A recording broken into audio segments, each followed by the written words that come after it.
Hi everybody, welcome to the presentation of assignment 5 of group 57. So in today's presentation we're going to show you the functional requirement and the non-functional requirement of our solution. So we'll first start with the performance.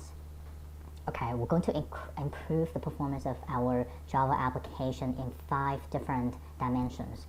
First of all, we're creating 2 separate containers. One is using MySQL server and the other one will host our drone deliver.jar application. So if you could look at our left bottom corner, and that's our deployment diagram. So in the device that we have, we created the network called My Network, which we'll use to support the 2 containers that we have, and the container will use the port 3060 to communicate with each other. And number 2 is we created the MySQL database to store our transactions. So you can see in the middle bottom area, and you can see that's the initial SQL command that we will run in our MySQL DB server container. And number 3 is we used indexing in our tables to improve the performance of the query speed.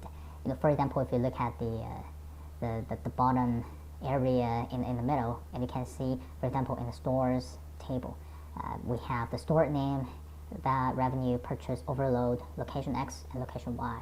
So in this case, by creating an index called store name index, will significantly improve the speed of those queries that we were trying to pull the information related to the store name.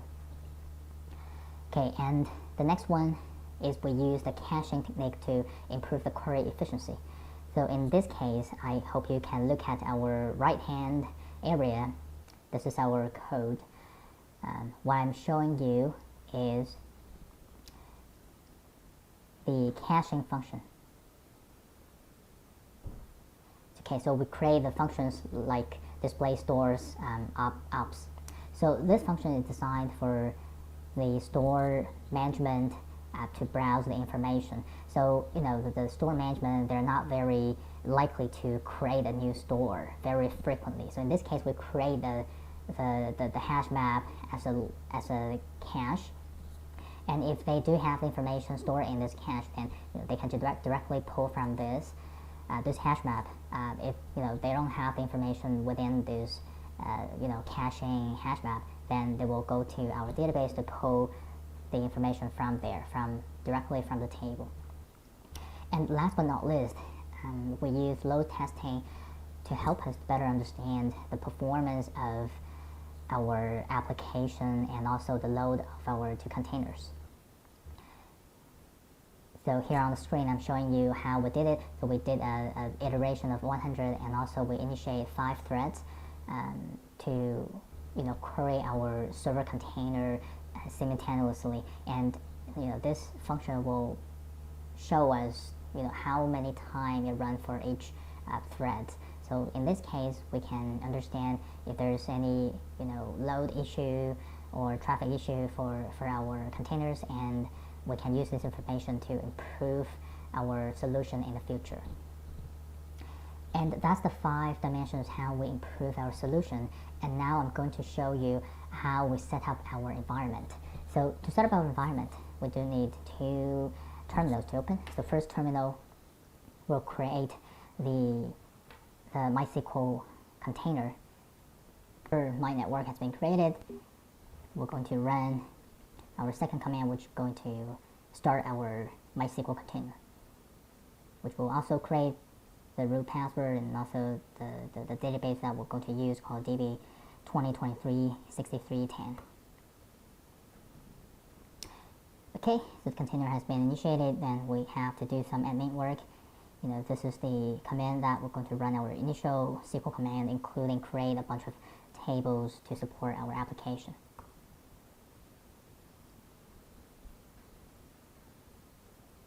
So as you can see, we need to wait a little bit until everything finalized, the Docker has been running, then we should run our initial SQL command.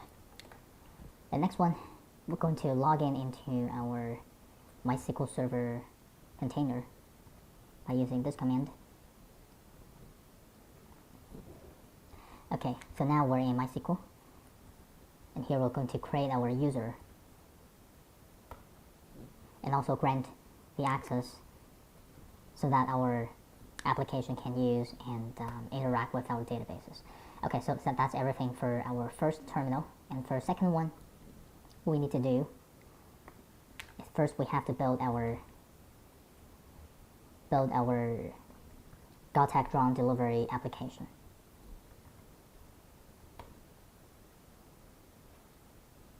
Our application container is up and running. What we need to do is launch our drone delivery Java application on this container.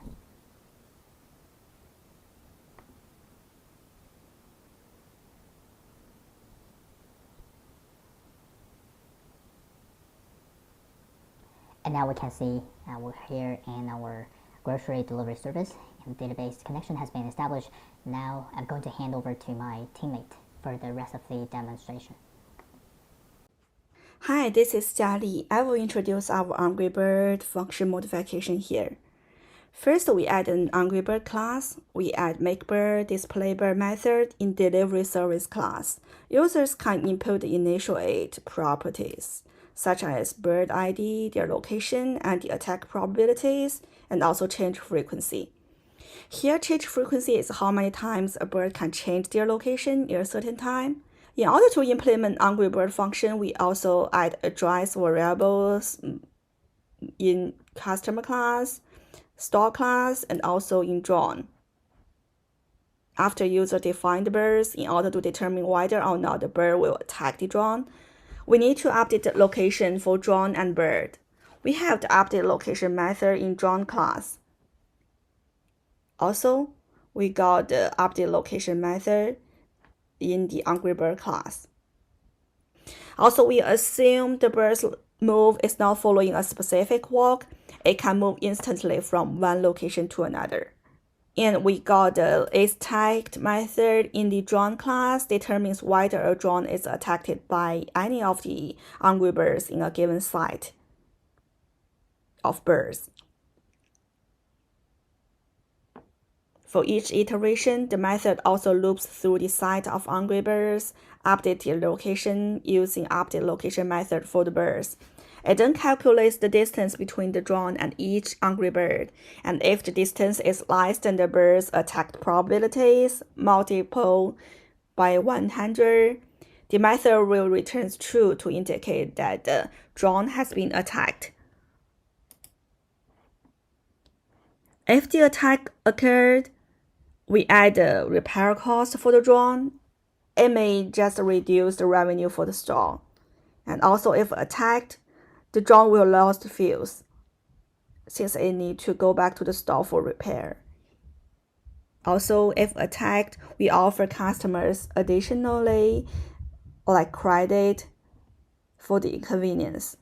If not attacked, the order can just successfully delivered. The users can also cite the bird's attack probabilities and also set the number of birds. Let's try our function.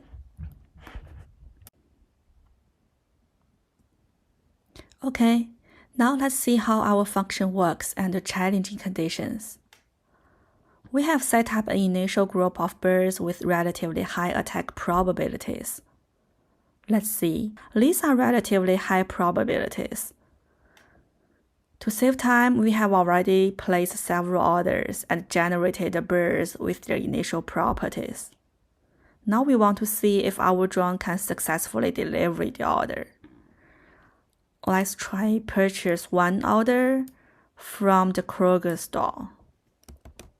Let's see what happened. Okay. Unfortunately, it seems that the birds are posing a significant challenge to our delivery mission, as the drone is getting attacked, forcing it to return to the store for repairs and preventing successful delivery for the order. There also incurs a repair cost for the drone. It may result in deduction from the store revenue. We can display stores again. See what happened.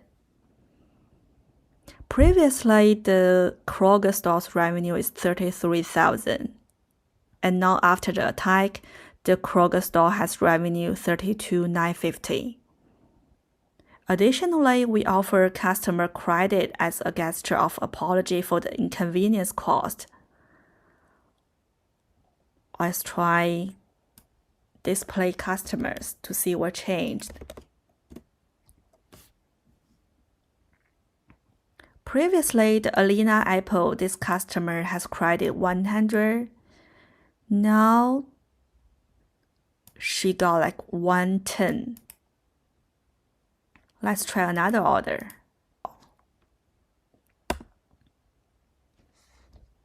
We attempt another order, but the drone needs to return to the store for repairs after the previous failed attempt. It said that drone lost 1 gallon fuel due to the bird attack. Okay, so due to the lack of fuel, the drone cannot undertake this order. The system user can also adjust the number of angry birds, also the attack probability. Let's try adjust the attack probabilities lower to see if the drone can avoid the bird attack. Previously, we have like relatively high probabilities. Now we can use the side bird attack probability method to change the attack probability. Let's change it. Can change bird 1 with 1%, bird 3 with 5%, and bird 2 with 1%. Let's display birds. Yeah, it changes successfully. It just lowered the attack probabilities. With this small attack probability, the drone got a big chance for successfully delivering the order. Let's try it.